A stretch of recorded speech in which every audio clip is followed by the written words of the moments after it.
Very quick introduction to keywords, a little discussion about the market opportunity, some details about us as previously disclosed. We're an existing AIM-listed company, so there's some information in the public domain. Our acquisition track record, financial review, and then a quick summary and outlook. So the business, as Hannah kindly introduced us, we are involved in providing services to the video games industry.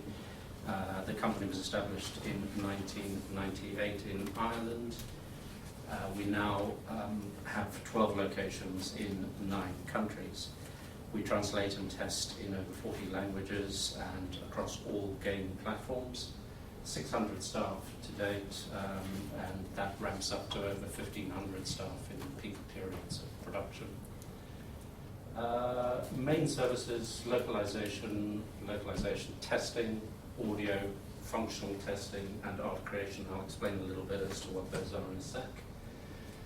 Also, just to help you situate the business, our market expectation for this year, financial year ending 31st of December, is revenues of 35 million euros, give or take, and 5 million in PBT. So, localization service, that's effectively a very creative form of translation. This is telling the story in a video game in lots of different languages to obviously help sell the games in countries outside of those that they were originally developed in. That's usually either developed in English, Japanese, Chinese, occasionally Russian, German, French, and so on. Localization testing, having translated those games, you then have to put that translated material back in the game. Very often the translations, because they didn't have the game at the time they were being translated, those translations are quite often out of context with what's actually being seen on the screen, so that's one of the reasons why you have to go through the game using native language speakers to check that the translations are accurate, that they fit within the boxes and so on, because as we all know, something like German is probably 20-25% longer than English, so simple things like that which get in the way when you're translating games. Audio you can think of a little bit as dubbing for video games. A lot of the storytelling in games, particularly those for sort of high-end consoles, be it Xbox or PlayStation, will have audio in it to help bring the games and the characters to life. We do a lot of that work. Functional testing is a non-language service we provide, which is effectively trying to break the game, so trying to find that the game behaves in a way that wasn't expected and not designed to do. And then the final service that we provide, which we got into fairly recently through an acquisition, is provision of art, which is, if you imagine a game, it's basically made up of the story, the text, the audio, but also the art assets, the graphics, the pictures and the characters, which are animated or not. And there's a large industry in creating those artworks. Just to explain the process so you can understand the sort of multiplication effect that happens in a game. This is a game that we work on every single year. It's called Pro Evo Soccer. It's the second soccer game in the world after FIFA. It's produced by a Japanese company, so the game's produced originally in Japanese. It then goes through a multiplication process where the game is translated and audio is added. These are commentaries and so on for the football commentators and pundits. I think at the moment that's in 14 different languages. You then take each of those 14 languages and you test them on half a dozen or so platforms, whether that's the Nintendo DS, now probably mobile versions, PlayStation, PC, Xbox, and so on. And then you repeat that cycle again the year after. And in the meantime, you've probably got some updated content that's added to the game during the course of the year. The services that we currently provide for this game are the translation, the audio recording, and the testing. We don't currently provide any art production or functional testing. That game for us is probably worth just a bit less than a million euros a year in revenues. So, for those of you that don't know the video games market, it is astonishingly large just in terms of the software, forgetting the hardware involved in video games. That's now running at about $65 billion a year worldwide, growing at between 6 and 10% per annum, depending on which analyst you read. Within that, our addressable market we've estimated at about $600 million, of which about $200 million is currently accounted for internally at our customers rather than outsourced to people like ourselves. We've gone through a major sort of refresh. There are a number of different areas of video games. Obviously, I think a lot of you will be aware now that mobile games probably account for 30% of the market. There's been a huge growth in that sector since smartphones were launched and continues to grow incredibly strongly. PC games, Facebook games, and so on, social games as they're known. But also the traditional, I call it traditional games. Remember that video games have only been around for 20 odd years, so we're not talking about a massively mature industry yet. But traditional games played on consoles, the Xbox, the Wii, or the PlayStation. Those went through a major refresh after about 7 years of Xbox 360 and PlayStation 3 being in the market. New consoles were launched at the end of 2013, which has been it's kind of a major refresh for that sector of the industry. So in terms of the industry and the growth drivers for us, just remember that we are in the business of providing services which go to the content in the game. So the more content there is, the more work there is for us to do. It doesn't really matter to us what device that's played on, other than the fact that obviously when it comes to testing, we have to test the games on those particular devices. So number one for the industry, there's broadening of channels and platforms. Like I said, more and more games now are going to non-traditional devices, mobile games, social games, and so on. And with both mobile and social, they're opening up new demographics, new countries that don't really have access and a culture of console gaming. Plus the fact they're appealing to a much wider section of the world community. So no longer is the sort of definition of a gamer a spotty 17-year-old boy playing FIFA in his bedroom at night. It is now 50% of gamers are women, and they're playing games on mobile phones, on Facebook, and on social games. And obviously with all of that comes more content, more languages, greater penetration, and exposing more and more people to video games. So that's the overall growth driver behind our industry, and obviously we benefit nicely from that.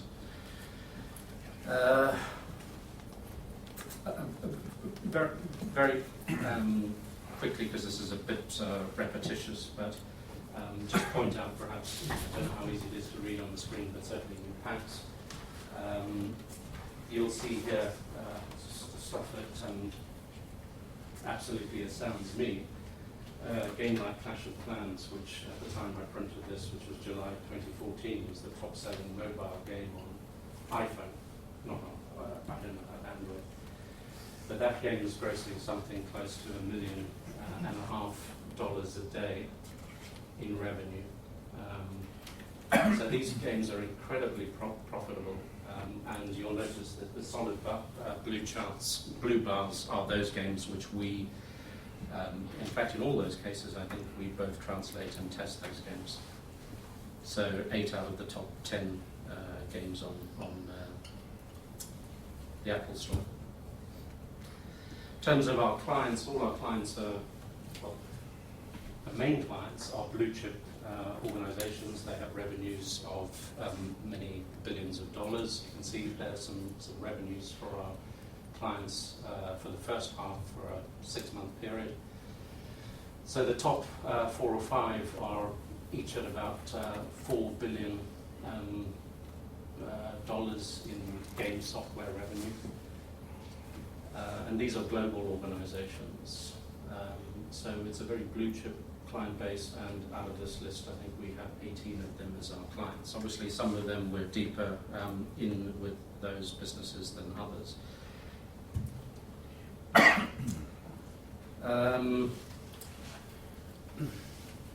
Give you some idea of the percentage of the businesses that is made up by each service line. So our localization or our translation business is 32% of revenue. We are seeing continued strong growth in that business, but it's a relatively steady portion of the overall group at about 30-odd%. Localization testing as a business which has grown strongly for us. We're now looking at about 40% of revenue, given, of course, that we're looking at a bigger pot in 2014 than we were in 2013. But it has a fairly sort of high second half weighting. We tend to get into the testing cycle on video games, particularly console games, in the run-up to Christmas, because localization testing is the last thing that happens to the games before they get shipped off to the stores or are delivered digitally. Audio is about 10% of our business, and again, growing strongly. We made an acquisition, which I'll talk about in a second, in May of 2013, so obviously the figures at the half year only included a very short period of time from that acquisition. And functional testing is growing significantly as an overall percentage of our business, again through the acquisition of a company which we completed in February this year. So onto the acquisitions. Like I said, we are an acquisitive business. We operate in a very fragmented marketplace. Our clients might be big multi-billion-dollar global organizations, but the supply side of the equation is actually very fragmented, particularly in the languages side of the business and indeed in the art side. So there's much opportunity to consolidate the industry and to provide a consistent service across multiple geographies to our clients. We're already leading the pack in that and are continuing to stand out from the crowd. So quite successful, but we've acquired 4 businesses so far this year, the last one being in October 2014. I'm pleased to say that all of those have been successful. They've been integrated as planned, to varying degrees depending on the structure of the deal, obviously. Some of these, notably that one and that one, were structured as earn-outs, so there is some degree of integration that has already happened, but obviously we'll be waiting until the end of the earn-out periods before we fully integrate them. Other businesses like Bayer in Montreal and India has been fully integrated already.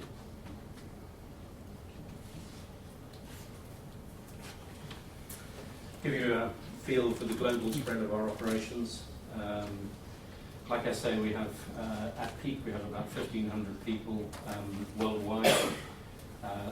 Just to give you a flavour again, Tokyo would have 100 people at the peak, Singapore 60-ish, Montreal 600 people, Dublin 400, Seattle about 120 people, all of whom, by the way, are actually based in Microsoft facility in Redmond.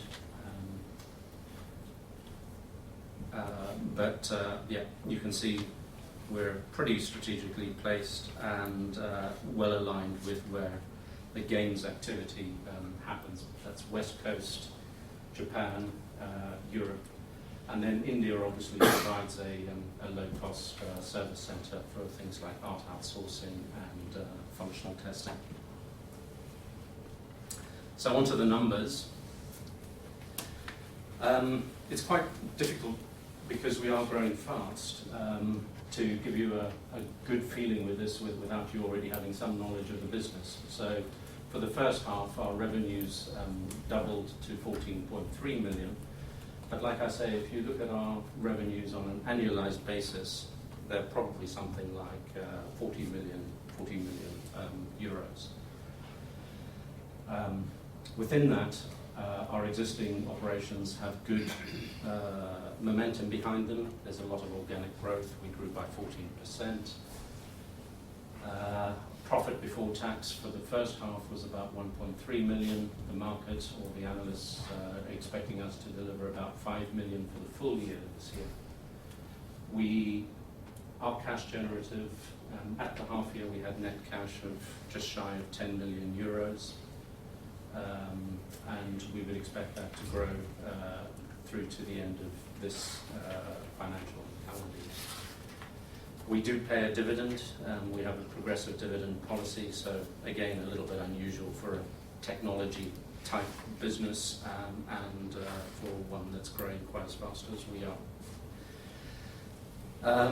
2014 has been a busy year, 4 acquisitions. We opened our own facility in Singapore as part of an arrangement with Electronic Arts, who are one of the world's largest publishers of video games, to support them in Southeast Asia.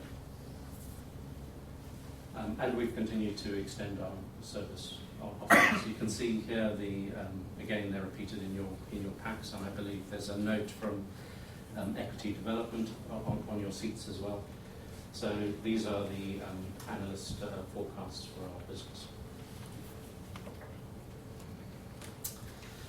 So we enjoy something of a leadership position in our markets. There's still plenty for us to do. There's a lot more consolidation we can undertake, and we can grow our share of business with all of our clients. Geographic spread is very nicely situated around the world, as you can see in the outer circle representing 2014, and we should expect that to continue to sort of move beyond the slight sort of dominance that Ireland and Canada have. It's kind of a bit misleading this in a way, because these are revenues based on where we actually perform the work rather than where we receive the work from, because obviously our clients are global. They might be outsourcing to us in Dublin, even though the client might be based on the West Coast or in Japan or something. We have a great record for client retention. We don't lose clients when we get them. We have our business is pretty sticky. Once we start working on a title for a client, we tend to get that title year in, year out, and obviously we get all the additional content that goes with that game throughout the year. So, as an outlook, I'm pretty excited by where we are at the moment. We're in a buoyant industry, which is always nice. We have the benefit of a rejuvenated console sector that I mentioned earlier on. We have the high growth in mobile gaming, which is continuing at pace. Content is proliferating. It's all about content. For a game publisher or developer to monetize a game, they need to keep the player engaged with the game, which means they need to provide them with more content. Where there's content is work for us, whether it's the creation of the art assets, whether it's the translation of the story, whether it's the testing of the game. And also worth mentioning that China has been a closed market for console games up until halfway through this year, and in fact Microsoft launched in September or beginning of October this year, and Sony's following suit. So China, which we all know about the size of that market, that is a completely new opportunity for all of us involved in the video games industry as of this year. We continue to add new clients to our portfolio. We've got loads more clients to go for, plus, as I said, we have we're constantly looking to increase our market share with existing clients and to sell them a wider range of services. And finally, but not to be underestimated, there are, I think I mentioned at the beginning, some $200 million worth of the sort of work that we do is currently performed internally by our clients. there is an overall trend towards outsourcing, and we would expect at some point to benefit from some fairly major strategic outsourcing arrangements. We are the go-to player now for a lot of these services. And you know, when we're talking about that, we're talking about kind of step change numbers. We're talking about, you know, between 10, 20, $30 million in revenue at a stroke each time. Our growth strategy, we've had this in place since pre-IPO, and we are managing to tick quite a few of the bullet points here. Everything that we have seen so far has confirmed that we're heading in the right direction. We've seen no reason to step back at all from any of this. In fact, quite the opposite. There's good reason to probably accelerate in some areas, like, for instance, the art outsourcing market that we've recently invested in. So there's plenty more to come from us. I think we're, like I said, we're in a very good place. We're executing well. The story's holding up. We're delivering on the financials. We're generating cash. We're distributing dividends to investors. And you know, we're performing reasonably well in turbulent stock market.